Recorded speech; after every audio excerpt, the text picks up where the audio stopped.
Tanisha, whenever you're ready. All right, Mike Trudell. Hey, LeBron, we know how much respect you have for Damian Lillard and CJ McCollum in that Blazers backcourt. What's been the key defensively in trying to limit them as the head of the game there? Just following the game plan. As much as those guys make tough shots, you still have to try to make them take tough shots. You can't pressure them because they live under the pressure. They succeed under the pressure. They thrive under the pressure. But you can't have breakdowns. And when you have a defensive strategy, you have to execute that defensive strategy for 48 minutes or for the minutes that they're on the floor. And I think we did a great job with that tonight. What did you see as the biggest difference in AD from game 1 to game 2, and how did you try to help facilitate that starting that first quarter? He was just aggressive, from the beginning of the game. Wasn't passive at all. Looked for his shots. Even some of that he missed early, he continued to look for his shot, and he did a great job of offensive rebounding as well, getting some putbacks in that fashion. Hey, LeBron, it's Dave. How does your guys' defensive effort help this team score on the other end? Well, that's been one of our staples all year. Our defense always fuels our break, fuels our offense. When we're able to get multiple stops in a row, we can get out and run our lanes, run our patterns, and we can either get guys flying down the paint for dunks and lobs and layups, or our shooters can get going from the perimeter, which was the case tonight. Allie? All right, we're going to start with Kyle Goon. LeBron, obviously Portland has had a really good run in the bubble, and that game 1 they had a lot of spirit. And how important was it for you guys to just kind of crush them a little bit and demoralize them? No, it was just one game, and we wanted to execute throughout 48 minutes, and we felt like we did a decent job of executing the first game, besides the opening minutes of the first 6 minutes of the first quarter, and then the last 6 minutes of the fourth quarter, and that's when they took advantage of us. So we knew we had to not have as many defensive laps, not many breakdowns coming into this game, no matter the score, which would give us a better chance of winning the game. Tanya Ganguly. I know that it's just one game and you've been through this enough times that you know not to keep things in perspective a little bit, but this was the best your offense is in the bubble. And I wonder, do you think that was important to be able to have a game like this and kind of get that back? Well, it's always great to see the ball go through the rim, but more importantly, to defend. And I think sometimes your defense energizes your offense. But from the beginning of the game, it was great to see KCP have no conscience about his shot, get it going from the outside. JaVale did an unbelievable job getting offensive rebounds, second chance points. And everyone who came into the game just gave us energy and effort. And trickled down to everybody that played tonight. Brian? LeBron, I saw Akron on your mask there. Did you have any concern yesterday when the president urged people to boycott Goodyear, with what that could mean in the community? Obviously, a lot of jobs and things back home there. Nah, I know my people of Akron, and I know what Goodyear means to our city. So, one thing about us is we don't bend and we don't fold and we don't break for nobody. So I'm not worried about that. Not only has Goodyear been great for my city, for the history of my city, but for the country and what they've represented. It's an unbelievable brand, unbelievable history. So we stand strong and we always unite, especially in my city. We've always felt like we've been counted out, being a small city, and that's what rallies us even more and makes us even stronger. So shout out, salute to all the workers, men and women at Goodyear over the course of their history, and to the city of Akron. Chris Mannix.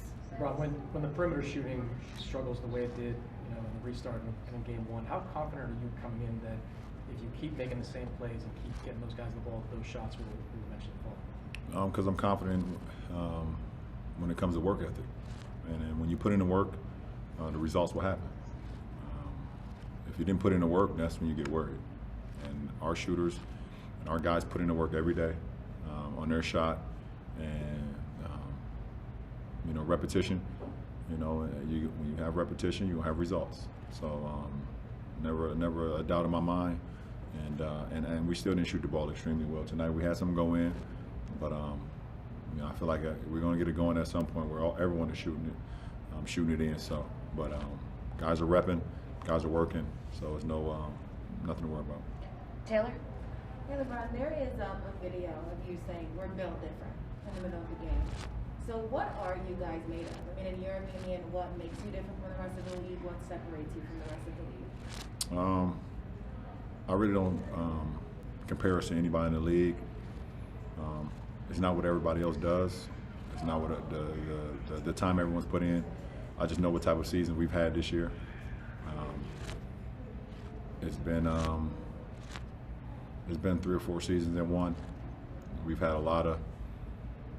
It started from training camp to preseason, traveling abroad, to entering the new year with the tragic death, obviously, of Kobe and those victims on that helicopter, to the stop of the season, to players getting injured, Rondo going down for a big piece of the year, to the restart, not having our brother Avery Bradley here. And so on and so on. I don't even know. It feels like it's just been like 3 or 4 different seasons. So I know what we're capable of. I know how we're built. And I don't compare us to anyone. I compare us to us. And, I direct that to every one of our players because it's not about what everybody else is doing. It's about our mindset. Okay, back to Tanisha. I think you have the last couple. Or few. Yeah, absolutely. Just 2 more. Bill Warren. Hey LeBron, there's a debate that gets made about whether or not AD is the best teammate you've ever had. I don't expect you to answer that, but for you to have a guy who can carry the load the way he did tonight, where you play sub 30 minutes, only need to score 10 points, and you guys lead by 30 pretty much in the second half. One, would you ever believe that would be possible? And 2, just what kind of asset is that for this team moving forward? I've had some great teammates in my career. AD is one of those unicorns, and he does things that some of my other great teammates are not capable of doing. But in the same sense, I've played with Dwayne Wade, and he could do some things that the AD is not capable of doing. And I also played with Kyrie Irving, and he can do some things that D Wade and AD is not capable of doing. So I've had the luxury of playing with some great players, and that's just 3 of them. But in the presence, to be able to go out and orchestrate the offense, orchestrate the tempo, and get it to the hot man, get it to AD, and now let us run our offense through him is a luxury for myself, it's a luxury for our team. I play no pressure basketball.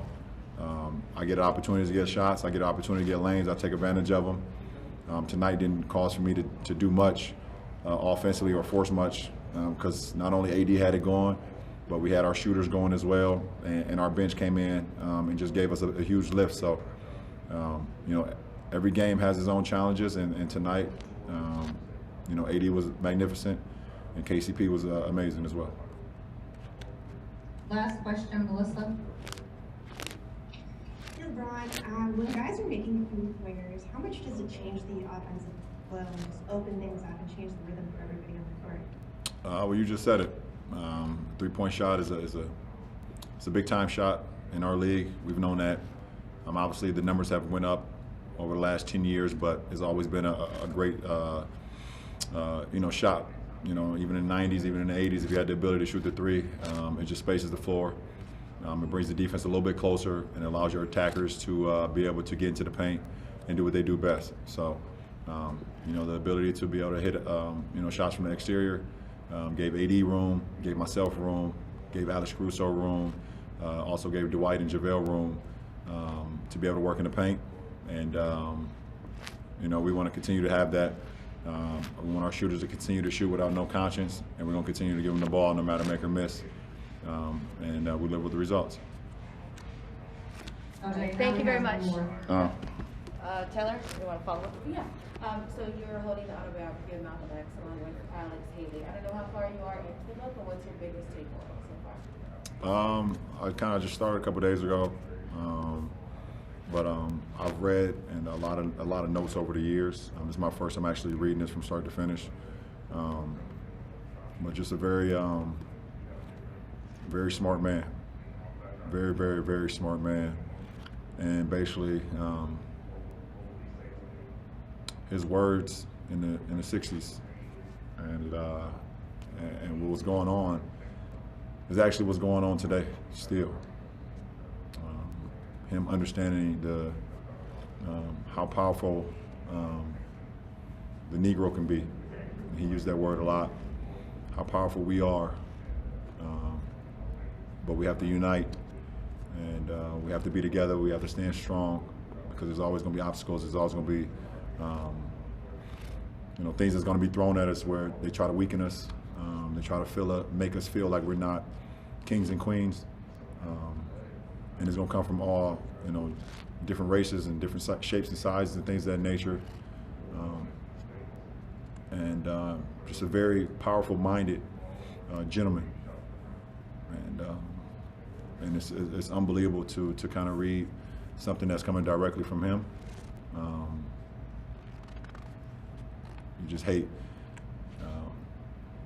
Wish I had the opportunity to meet him. Obviously, we know what the situation that happened along not only him, but Dr. Martin Luther King, some of the greats that's ever walked this face of the earth, not only just here in America, but on this face of the earth. So it's a pretty interesting book so far.